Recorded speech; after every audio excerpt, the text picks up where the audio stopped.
कधीच नाही चुकणार तुमचे फेवरेट टीव्ही शोज झी5 सोबत, तेही एकदम फ्री। स्वप्नील सर, तुम्हाला काही मदत लागली तर सांगा, पण मलाही आता असंच वाटतं की तुम्ही इथे नको राहायला।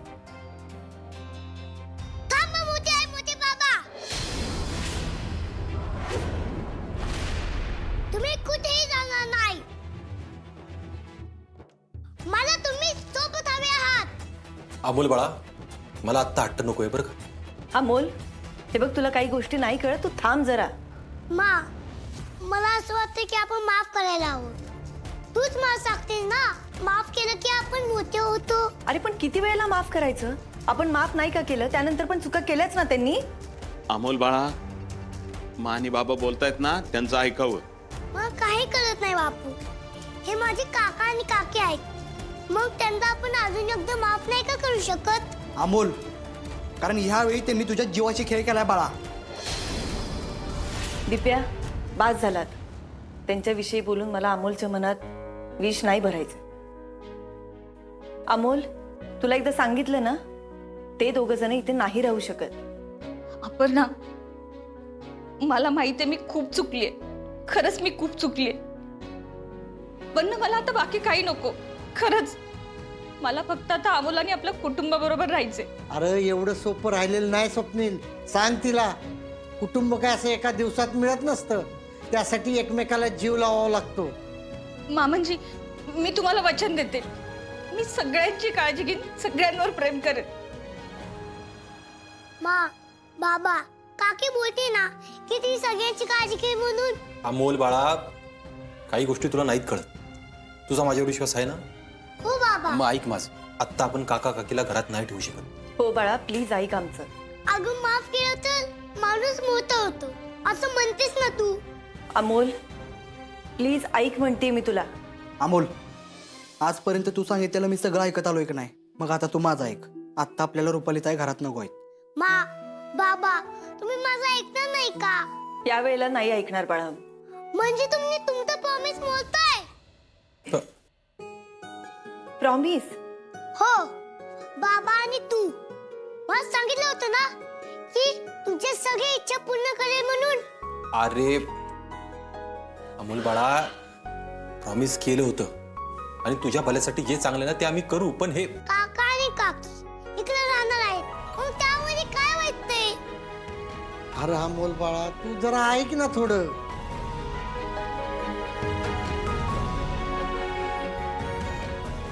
ठीक आहे, राहू देत तर नाही इकडं। अहो पण दाजी, प्या असू दे।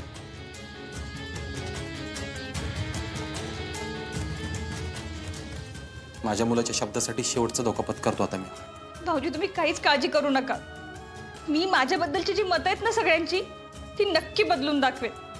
अर्जुन, मी आयुष्यभरासाठी तुझा आभारी राहीन। असं अर्ध मेल्यासारखं एकटं राहणं खूप अवघड आहे रे।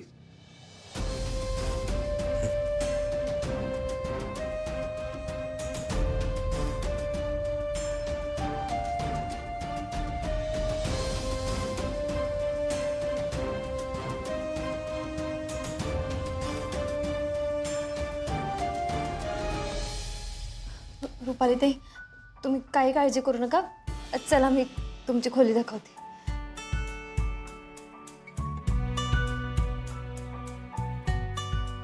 रुपालीताई, ही तुमची खोली, आणि आता तुम्ही इकडे आरामात राहा। आणि हा, तुमचं परत एकदा या घरात स्वागत आहे। थँक्यू मोनिका। आणि रुपालीताई, तुम्ही परत इकडे आलात ना, त्यामुळे मला खरंच खूप भारी वाटतंय। अगं मला पण। आणि तुला खरं सांगू का मोना, आज अमोलमुळे आम्हाला दुसरी संधी मिळाली आहे। हो, आम्हाला वाटलं होतं की अर्जुन आणि विनय काका आम्हाला कधीच माफ करणार नाहीत, पण अमोलमुळं निदान घरात तरी घेतलं, आणि लवकरच आम्ही विनय काका आणि अर्जुनची माफी पण मिळवू। तुमचं अगदी बरोबर आहे। अहो, छोटे सरकार खरंच खूप जीव लावतात। हो, आता मला सुद्धा अमोल बरोबर छान आनंदात राहायचे, सगळ्यांची काळजी घ्यायचे आणि सगळ्यांना आनंदात ठेवायचे। रुपालीताई, अहो तुम्ही सगळ्यांची काळजी घेणार आहे म्हणजे नक्की काय करणार आहे? हो, मला माझ्या परीने जे जमेल ना ते मी करणार, म्हणजे सगळ्यांच्या आवडी जपणार आहे। आणि सगळ्यात महत्वाचं म्हणजे अमोलच्या.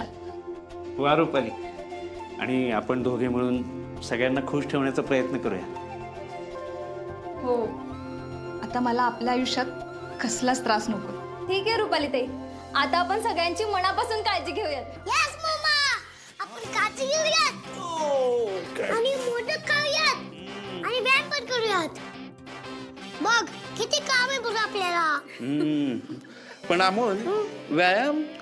अरे हो काका, सगळ्यांच्या तब्येतीसाठी मी व्यायाम घेतोय. हो, छोटेसारखं सकाळी लवकर उठून सगळ्यांचा व्यायाम घेतात. आणि हो, मुमा रोज वेगवेगळी ऍक्टिंग करून निघून जाते.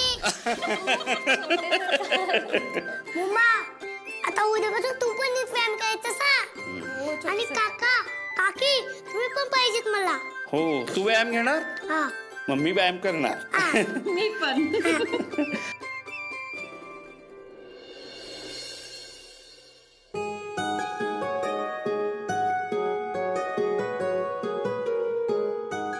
काका, अरे काय बघतोयस तू? काही नाही रे, मला जरा असं निवांत व्हायचं असलं ना हा. की मी आकाशात बघत बसतो. हो का? अमोल, हं. एक ऐकशील माझं? काय काका? मला ना तू काल सारखं मोठे बाबा म्हणत जा, मनाला छान वाटतं. ठीक आहे मोठे बाबा, पण यावेळी तू नक्की आकाशात काय बघतोयस? मी नक्षत्र, आकाशात नक्षत्र असतात ना, ती बघतोय. हो का? पण मोठे बाबा, तुम्हाला नक्षत्र कळतात का? हो, तुला बघायचंय?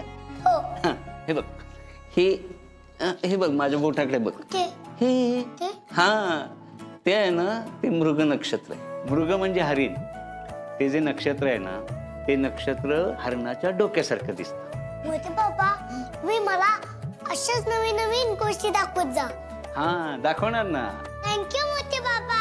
अरे थँक्यू काय, आपल्याजवळ जे काय आहे ना, ते दाखवायला आपल्याला हक्काचा माणूस असणं म्हणजे आयुष्यात आपण नशीबवान. पण मला याआधी वाटायचं की आपल्याजवळ जे काही आहे ते द्यायला हक्काचा माणूसच नाही. म्हणजे सांगायला कितीही गोष्टी असल्या तरी ऐकायला कोणीच नव्हतं. कितीही फिरायला जायचं म्हटलं तरी मला फिरायला घेऊन चला ना असं म्हणणारं कोणी नव्हतं रे. म्हणजे मला मूलबाळ नव्हतं ना. मोठे बाबा, तुम्ही नका ना वाईट वाटून घेऊ. आपण फिरू, खाऊ, खूप मज्जा करू. मोठे बाबा, मी हे नक्षत्र मामाला दाखवतो. मामा, लवकर ये मामा. देवा, माझ्या पोटच्या मुलानं मला एवढी माया लावली असती का नाही माहित नाही, पण अमोलला मी माझा मुलगा मानलाय मनापासून. झी5 ॲप डाउनलोड करा आणि पहा सर्व एपिसोड्स एकदम फ्री.